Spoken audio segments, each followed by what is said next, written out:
Hey, how's everybody doing? It's Dockliff here, and we got some more Homefront gameplay for you.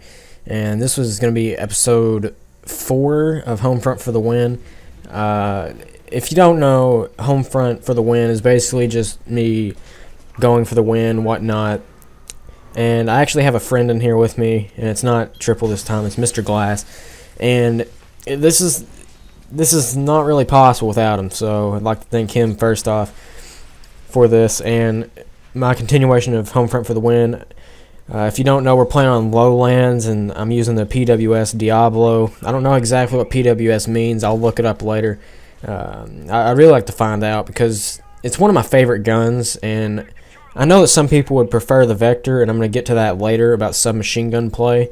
And there's only 2 into the game, but yeah, Homefront for the Win. I go all out for the win as much as possible. I only died twice this game, so I mean, it's pretty good. And I don't even get to use my tank because I go on such a large kill streak, and at some points I actually want to die, but I just can't.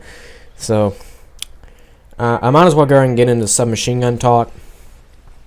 There's 2 different submachine guns out of this game. The PWS Diablo, as this guy is just an idiot, somewhat.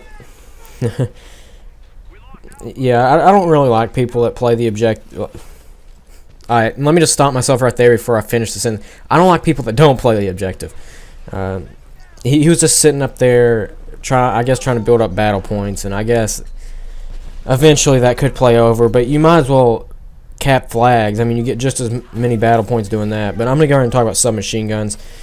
There's only 2 submachine guns in this game. That's the PWS Diablo and the Super V SMG, which is basically the Vector or the Super Chris, as some of you know it. But the Vector, you know, everyone, if you play Modern Warfare 2, you'd know that it's the Vector. So it's basically looks like the Vector, and it basically acts like the Vector. So yeah, and the iron sights on it aren't exactly the same as it would be from Modern Warfare 2, but you know, it can sort of change over time as I take out this with proximities, and I'll get to that eventually later as well. So yeah, and I kind of prefer the Diablo. I don't know what it is.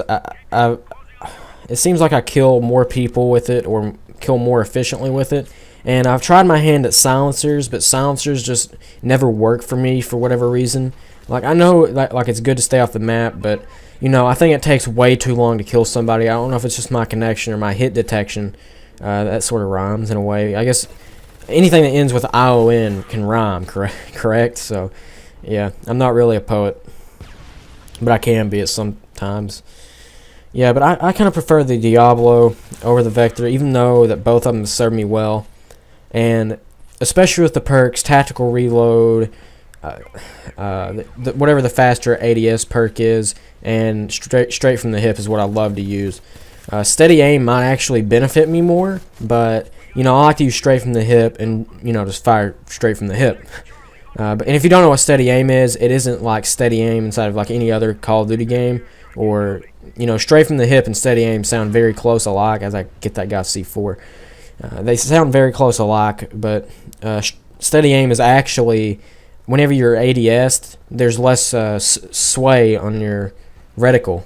So not necessarily reticle, but you know, the all-around red dot or holographic or even iron sights, there's less sway, so there's not as idle sway. That's what I'm looking for. There's not as much idle sway as you would think whenever you are, you know, actually aim down sight.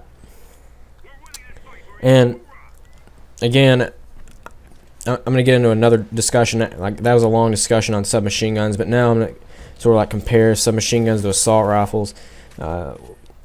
Really, assault rifles sort of have the SMGs outclassed, but you can understand that the fire rate of an SMG is going to destroy up close. It is absolutely going to destroy.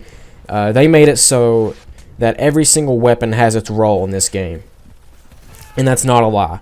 The shotgun is, well, that's just an add-on. I'm not going to talk about that I don't have. So basically, assault rifles are good for medium to almost long ranges. Sniper rifles basically just long range only, and LMGs from anywhere from medium and long. Some LMGs are just terrible when it comes to up close and medium, because I find that the hit detection on LMGs are sort of off put or off balance.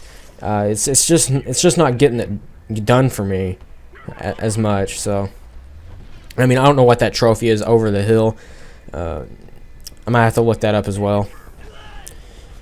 But I was talking about LMGs, so yeah, LMGs for some reason hit detection isn't too good on them, so I would prefer an assault rifle over an LMG all day, every day. And right here, I try to get myself killed. Okay, I try my best to get myself killed, but it doesn't work. And I put myself in danger, and I still just outshoot him. Yeah, playing with a team's pretty good, I can tell you that much. And LMGs are sort of just overall bad. There's not really a place in this game. If you beg to differ, please tell me where the LMGs have their places. That guy gets a quad feed. I'm probably not gonna say that again unless you want me to. So yeah, as you can probably tell by some of my Homefront gameplay, I use the M4 a lot because that's the most submachine gun-like assault rifle. What I mean by that is the M4 can be used in almost any situation. The ACR, not really good up close. That's why I don't really use it that often. It's really good for kind of farther away battles. That normal medium range assault rifles can't handle, and the XM10 is just great up close. It is just awful far away. It has such a diverse recoil that I can't quite identify and I can't quite control, so I'm not going to use it that much. So that concedes. That I don't know if I'm using the correct terminology here, but that concludes today's broadcast.